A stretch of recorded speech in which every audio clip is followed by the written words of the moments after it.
Guys पिछली class में चर्चा फॉर्मल इनफॉर्मल स्ट्रक्चर के ऊपर हुआ, जहाँ पे ये देखा गया कि जब फॉर्मल स्ट्रक्चर बन जाता है तो आपस में वार्तालाप होता है, कम्युनिकेशन होता है, कम्युनिकेशन के चलते उनके बीच में एक इनफॉर्मल स्ट्रक्चर जो है ऑटोमेटिकली बन जाता है, अनप्लैंड वे से बन जाता है।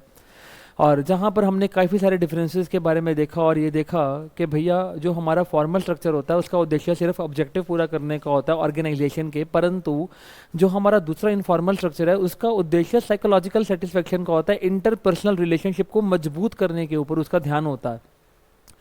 इन्फॉर्मेशन हमेशा एक प्रॉपर चैनल से पास आउट करती है अगर मैं आपसे बात करूं फॉर्मल स्ट्रक्चर के बारे में, परंतु डायरेक्शन लेस हो जाती है वो इनफॉर्मल स्ट्रक्चर में। फिर मैंने ऐसी सी बातों के तहत आगे बोला कि लीडरशिप में और अथॉरिटी में there is a direct relationship between the formal structure, क्योंकि जो बड़ा होगा वही लीड कर रहा होगा ताकत में, लेकिन परंतु ऐसा जो है आपका इनफॉर्मल में नहीं होता। जिसका भी दबदबा होगा वो उसका रोब चलेगा ही चलेगा। बेटा फ़ोन आप यहाँ पे रख दीजिए आकर के प्लीज़। बेटा फ़ोन ब्रेक में भी नहीं मिलेंगे, अगर इमरजेंसी या क्लास से बाहर जाके आप फ़ोन चला सकते हैं प्लीज़ गाइस। मैं आगे मूव करूं अपनी बातों पर, please guys do not interrupt in the classes now please. हम चर्चा पे आगे बढ़ेंगे। डिफरेंसेस को हमने कल सारा किया, मैं सारे डिफरेंसेस तो बोलकर नहीं बता सकता, मैंने कल काफ़ी भरपूर चर्चा आपके साथ किया, मैंने ब्रीफ आउट आपको इनके ऊपर कर दिया है। मैं अगली चर्चा की यदि बात करूं तो आज हमने करना है advantages and the disadvantages of both formal and the informal. हम पहले बात करेंगे फॉर्मल के मेरिट्स की और उसके फिर डीमेरिट्स की, और फिर फाइनली इनफॉर्मल के बारे में भी हम ऐसी ही चर्चा करेंगे। और आगे जाके देखेंगे समय रहेगा तो अगले मुद्दे पे मूव कर जाएंगे, नहीं रहेगा तो हम इसको यहीं पे ख़त्म कर देंगे। ठीक है सर, चलो सर आराम से इत्मीनान से चलते हैं। लेकिन मैं कुछ निमोनिक्स जो मैंने क्लास में अभी तक रट्टा मरवा के रखे हुए हैं, मेरा दिल करता है एक बार इनको रिवाइज कर लें। हाँ जी गाइज फटाफट से, डू सिद्धू कुछ याद आ रहा है? डू सिद्धू कहाँ पे करा था? इंपॉर्टेंस ऑफ प्लानिंग याद आ रहा है कि नहीं भैया? अच्छा, डी से क्या था? डायरेक्शन वाला पॉइंट। ओ से था ओवरलैपिंग ऑफ एक्टिविटीज। एस से क्या था? Standard for controlling. हाँ जी गाइज। आई से क्या था? Innovative ideas. फिर डी से क्या था? Decision making. और यू से था अनसर्टेनिटीज। याद हो गया? Yes sir. आगे सर इंपॉर्टेंस में हमने सोडा एस करवाया था, याद है? Yes sir. S for specialisation, O for optimum utilisation resources, soda. D से डेवलपमेंट ऑफ पर्सनल, शायद यही था। यस। ओ से ए से एडॉप्शन टू चेंज। अगले ए से एडमिनिस्ट्रेशन। सी से क्लैरिटी इन वर्किंग रिलेशनशिप। ई से एक्सपेंशन एंड ग्रोथ। याद हो गया होगा? Yes sir, very good sir, very good very good very good. आगे चलेंगे सर।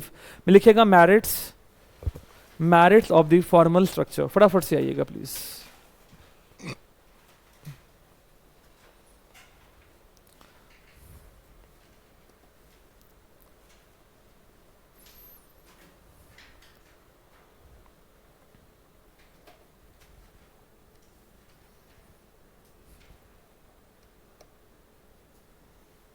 पहला, कॉमन सेंस,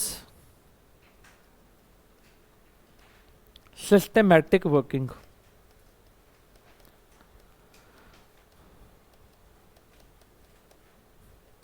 सिस्टमैटिक वर्किंग।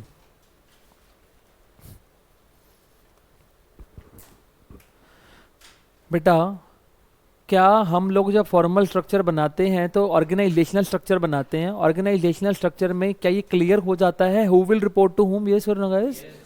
अगर ये पता चल जाए that who will give the order and who is to receive the order, तो क्या होगा ऑर्गेनाइजेशन में? सिस्टमैटिक वर्किंग होगा। Am I clear? यस। फटाफट से लिखिएगा। Since it is clearly mentioned in the structure, since it is clearly mentioned in the structure, क्या? that who will report to whom, that is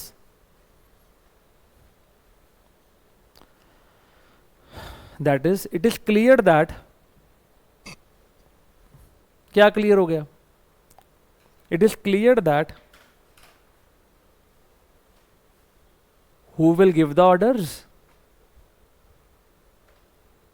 and who will receive the orders। मैं फिर से बोल दूं, अगर किसी के पास फोन है तो आगे का बेंच हमने निर्धारित किया हुआ है, वहां पे अपने फोन्स को रख दीजिए आकर के please guys. who will receive the order, therefore it leads to अच्छा क्या होगा ऐसे? Systematic working.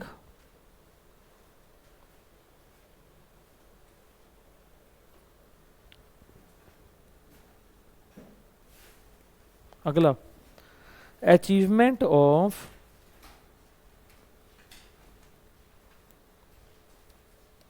Organisational objective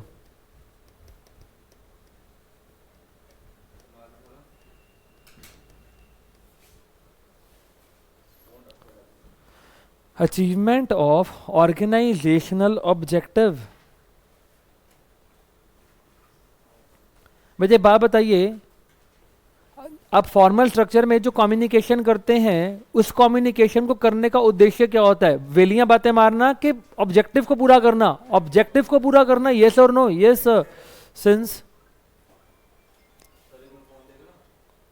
since all the communication, please silent कर दें अपने फोन को।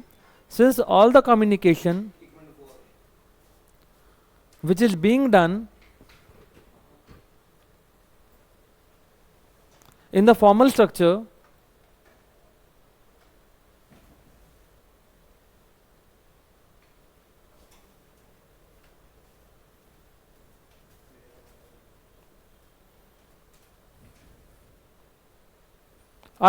is focusing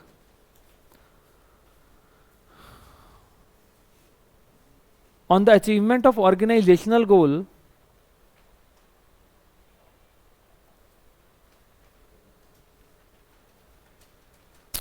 hence it leads to fulfilling the organizational goal.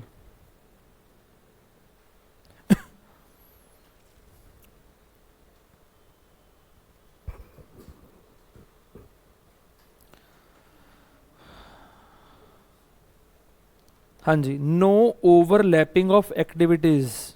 Sir आपने ऐसी चर्चा कहाँ की थी बेटा? याद है ये जब हम प्रोसेस कर रहे थे तो प्रोसेस के अंदर मैंने डिवीजन ऑफ वर्क बताया था, याद आ रहा है कुछ? एक तो डिवीजन ऑफ वर्क में मैंने आपको ये ऑलरेडी लिखवाया था, अगर आपको याद आ रहा हो, कि हम लोगों को वहां पहले पता होता है।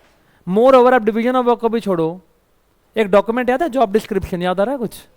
क्या जॉब डिस्क्रिप्शन में लिखा होता है किसने क्या करना है, यस और नो? अच्छा, ये क्या ये पहले से निर्धारित हो चुका है कि कौन क्या करेगा, यस और नो गए?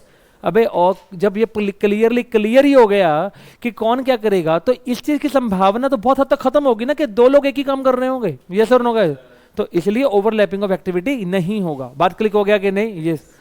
यहां लिख दीजिएगा रेफर जॉब डिस्क्रिप्शन वाला point, but I will not be explaining it. मैंने अपनी पिछली क्लासेस में इसके ऊपर भरपूर चर्चा ऑलरेडी करके रखा हुआ है।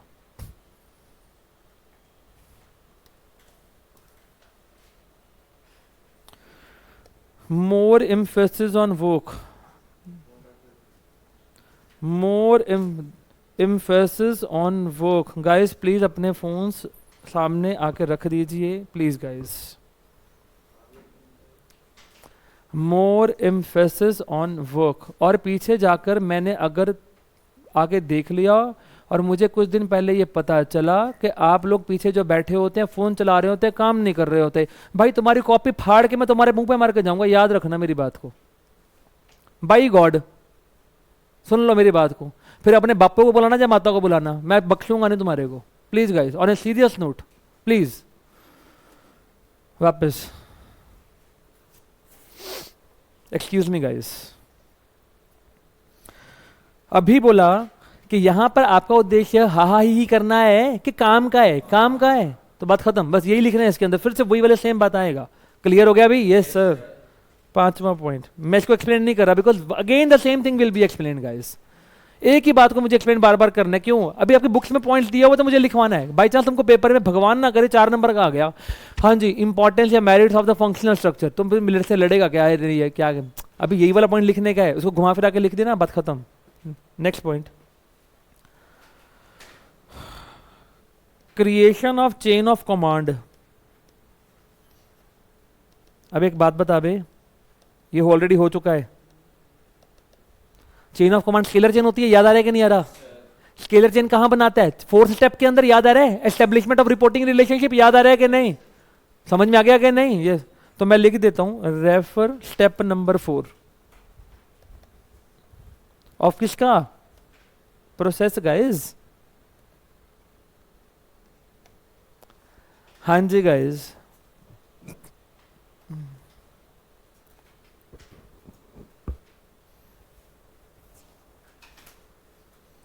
कॉमन सेंस लगाओ।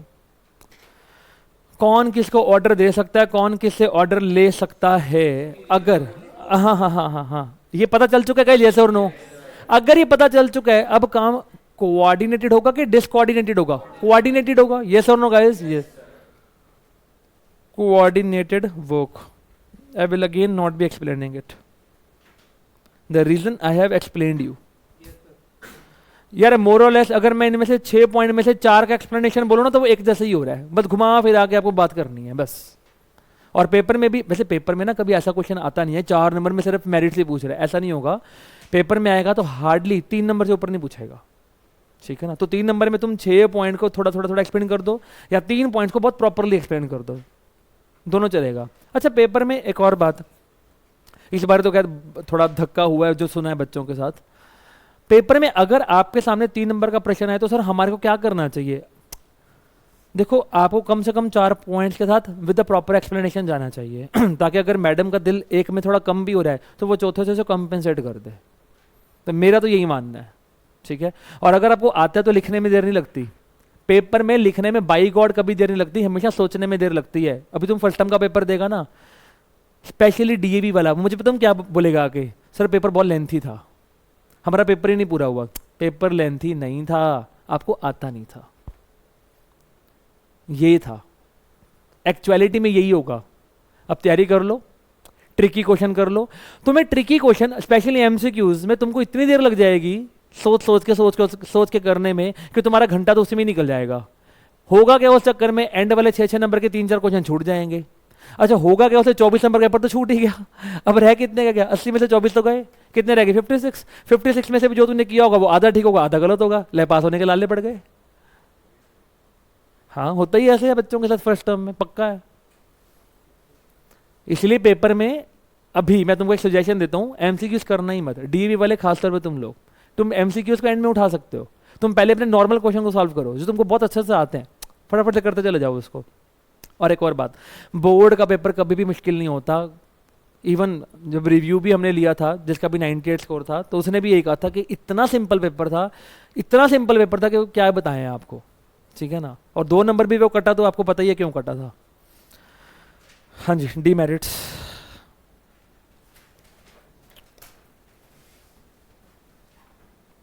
बेटा एक बात बताओ, सारा दिन काम काम काम काम काम करते रहेंगे, क्या एम्प्लॉइज बोर नहीं हो जाएंगे? तो फॉर्मल स्ट्रक्चर में इस चीज से बोरियत आ जाएगी, क्योंकि सिर्फ ध्यान किसके ऊपर हो रहा है? काम के ऊपर। थोड़ी बहुत हंसी मजाक तो होनी चाहिए भैया, थोड़ी बहुत, ज्यादा नहीं, ठीक है ना? हाँ जी गाइस, हाँ जी guys, more emphasis on work.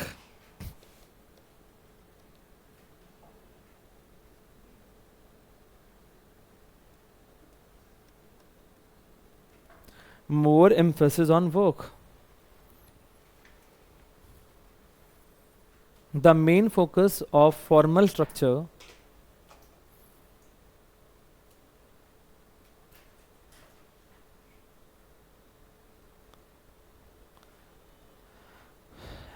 is on the achievement of organizational goal,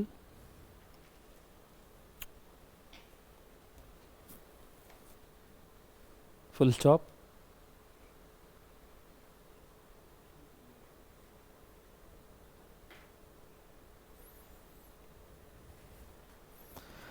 It ignores human relations,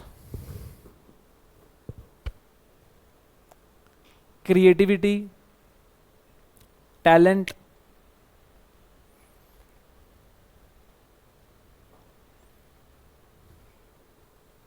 comma, improving the interpersonal relationship, etc. guys.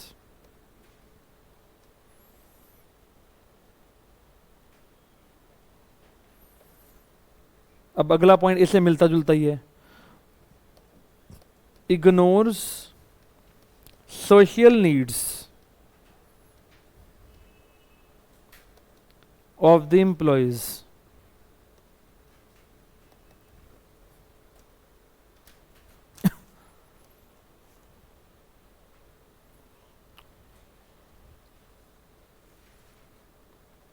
Same बात है, I think there is no need to explain it again and again. Number 3,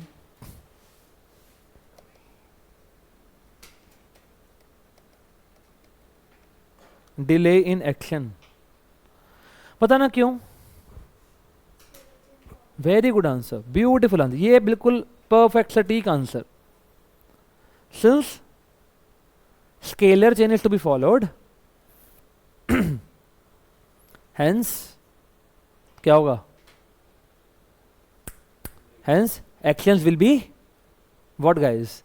delayed.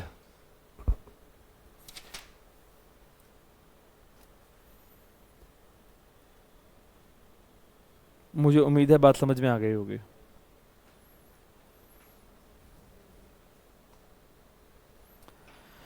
हाँ जी guys, merits of informal structure या informal organization. आपकी books में ना structure word नहीं use कर रहा, ऑर्गेनाइजेशन यूज कर रहा है.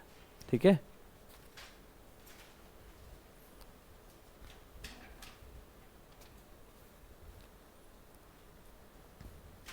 Merits of informal organisation.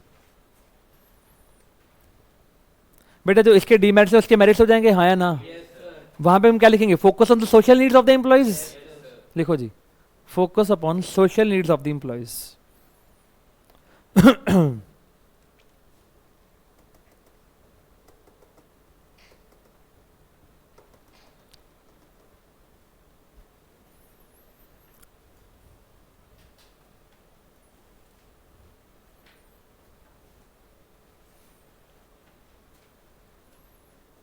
this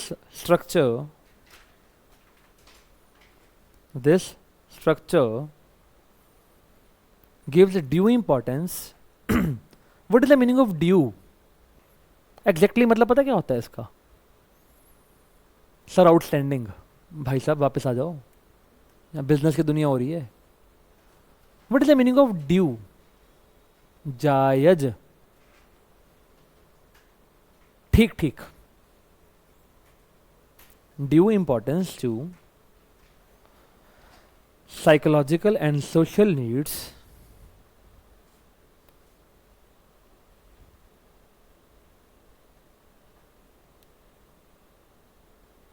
therefore employees feel relaxed and motivated. भाग समझ में आ गया? बोलो ना जी. Yes sir.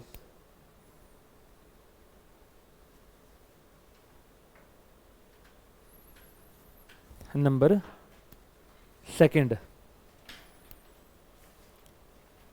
Fast communication. अच्छा बताना क्यों?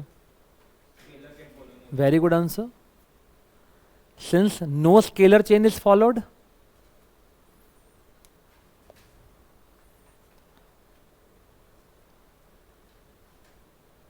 hence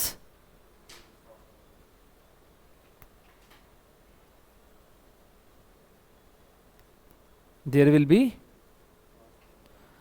fast communication.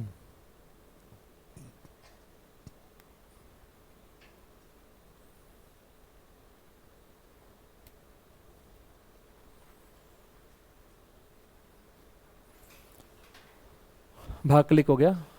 Last, correct feedback. अब एक बात बता बे, तुमसे मैं पूछूं मैं कैसे पढ़ाता हूँ? ऑब्वियसली बात है कि तुम जब बीइंग अ मैं टीचर हूँ तो तुम मुझे, चाहे मैं घटिया भी पढ़ाता हूँ तो मुझे बोलेगा नहीं सर आप तो अच्छा ही पढ़ाते हो. तुम्हारे स्कूल का टीचर पूछ ले तो उसको ये बोलेगा, घर आके जहाँ पे कितनी मर्जी गाली निकाले मेरे सामने आके, उसको तो पढ़ाना नहीं आता, फलानी ढिमकनी.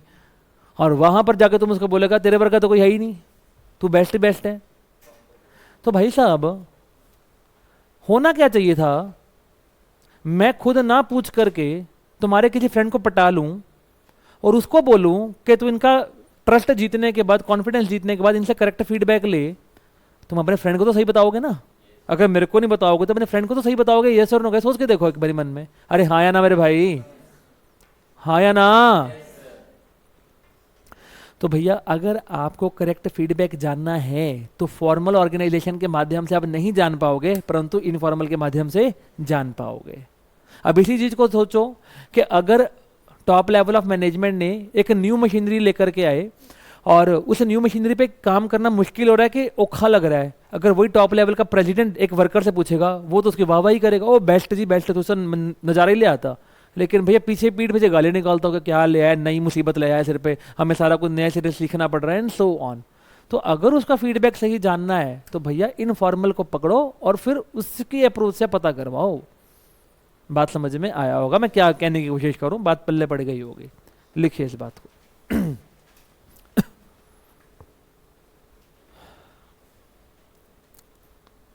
informal structure is strategically used to know the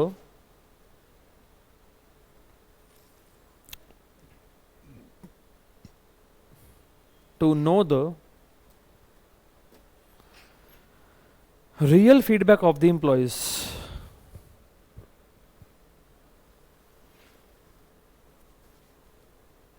in respect of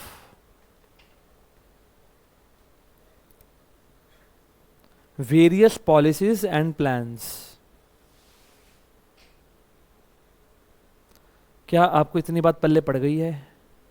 अरे बोलो ना जी।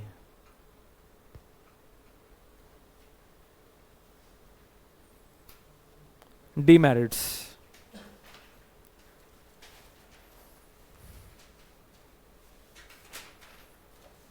मैंने कल भी एक बात बोली थी, बात होती कुछ और है और बन कुछ और जाती है। स्प्रेड र्यूमर्स, पहला demerit. What is the meaning of rumour? अफवाह।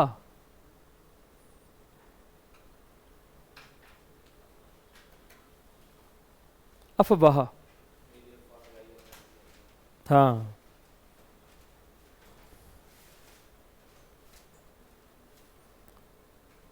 मैं एक्सप्लेन नहीं कर रहा, आगे लिख लो। Number 2, common sense. Systematic working के no systematic working? No systematic working.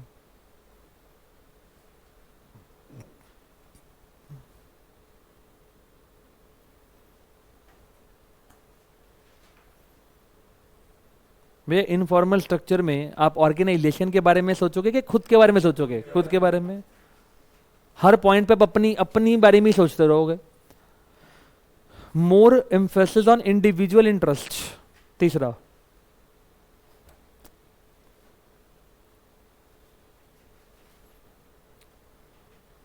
चौथा,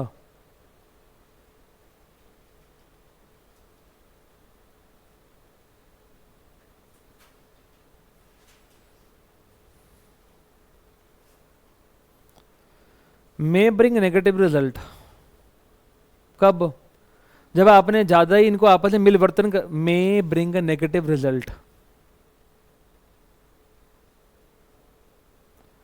भैया अगर ज्यादा उनको आपस में उठने बैठने का मौका दे दिया तो वो दिन दूर नहीं है कि जब वो अपनी यूनियन बनाकर ऑर्गेनाइजेशन के खुद के खिलाफ ही अपनी मांगों को लेकर के खड़े हो जाएंगे।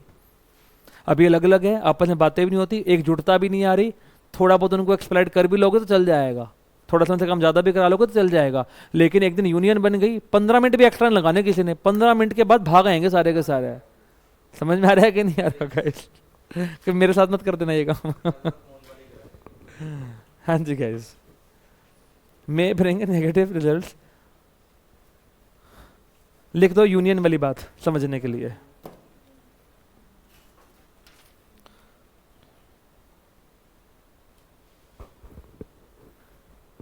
होमवर्क,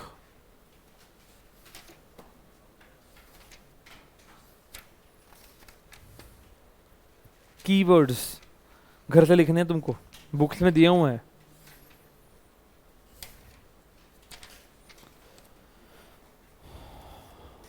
बेटा ठीक 12:40 पे अगली क्लास चालू करेंगे। किसी को फोन चलाना है तो वो क्लास से बाहर जाके चलाएगा।